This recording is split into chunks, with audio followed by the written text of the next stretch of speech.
ఎల్లుండి తిరుపతిలో కూటమి ప్రభుత్వం భారీ బహిరంగ సభ. 2 ఏళ్ల ప్రభుత్వ విజయాలపై మీటింగ్. హాజరు కానున్న చంద్రబాబు, పవన్, మాధవ్, మంత్రులు, ఎమ్మెల్యేలు.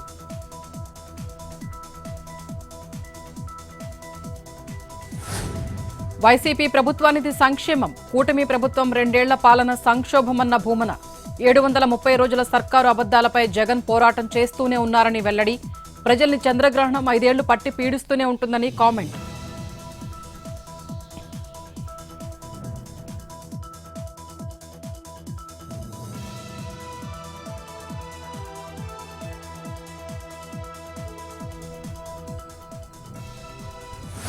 ముఖ్యమంత్రి రేవంత్ పై రామచంద్రరావు ఆగ్రహం. కోహెడా ఫ్రూట్స్ మార్కెట్ను రైతులు వ్యతిరేకించిన సీఎం శంకుస్థాపన చేశారని విమర్శ. అన్నదాతలకు పరిహారం ఇచ్చి భూమి పూజ చేయాలి కదా అని ప్రశ్న.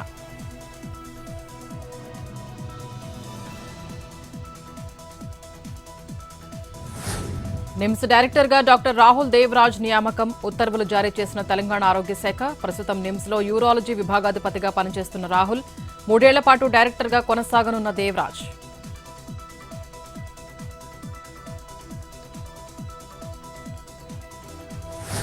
గుంటూరు జిల్లా ఉండవల్లిలో తుళ్లూరు రైతుల ఆందోళన. ల్యాండ్ పూలింగ్ నుంచి తమ భూములు మినహాయించాలని అభ్యర్థన.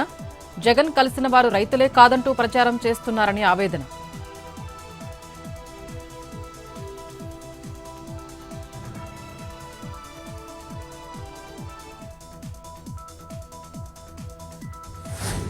తెలంగాణలో జూన్ 15 స్కూళ్లు పునః ప్రారంభం. జూన్ 13 రెండో శనివారం, 14 ఆదివారం కావడంతో షెడ్యూల్లో మార్పు.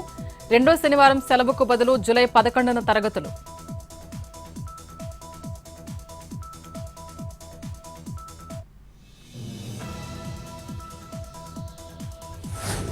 పుట్టపర్తిలో కొనసాగుతున్న వెనుజులా తాత్కాలిక అధ్యక్షురాలి పర్యటన. ఇవాళ సాయి కుల్వంత్ మందిరంలో బాబా మహాసమాధిని దర్శించుకున్న డెల్సీ.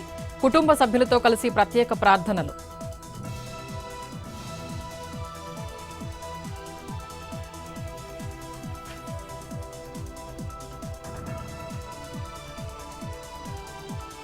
భూపాలపల్లిలో నిషేధిత గుట్కా అక్రమ రవాణా. 2 లక్షల విలువ చేసే ప్యాకెట్లు సీజ్.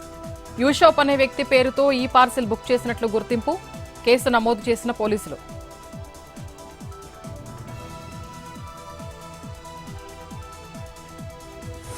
తిరుమల 2వ ఘాట్ రోడ్లో ఎలుగుబంటి హల్చల్. వినాయక స్వామి ఆలయం దగ్గర సంచారం. ఇన్స్టాగ్రామ్లో వీడియో పోస్ట్ చేసిన భక్తులు. అప్రమత్తమైన టీటీడీ అధికారులు.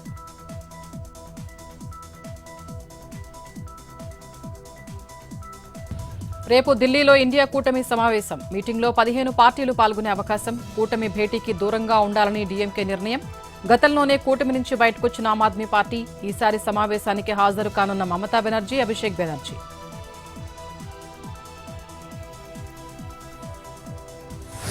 మెట్రోలో ప్రయాణించిన కర్ణాటక సీఎం డీకే శివకుమార్. ట్రాఫిక్తో ప్రజలు ఇబ్బంది పడకూడదన్నదే ఉద్దేశమన్న ముఖ్యమంత్రి.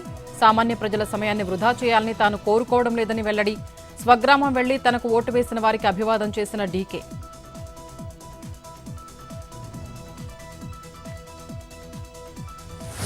పొలిటికల్ ఎంట్రీకి సిద్ధమైన రాఘవ లారెన్స్. తిరుచి ఈస్ట్ నుంచి పోటీ చేస్తారంటూ తమిళనాడులో ప్రచారం.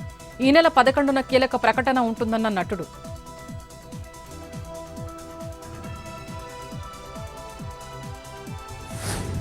ముప్పై ఏళ్ల నాటి వీరప్పన్ కేసులో నటి సుకన్యకు ఊరట. 10 లక్షల నష్టపరిహారం చెల్లించాలని సన్ టీవీకి మద్రాసు హైకోర్టు ఆదేశం. వివాదాస్పద వ్యాఖ్యలు తొలగించకుండా ప్రసారం చేయడాన్ని తప్పుపట్టిన న్యాయస్థానం.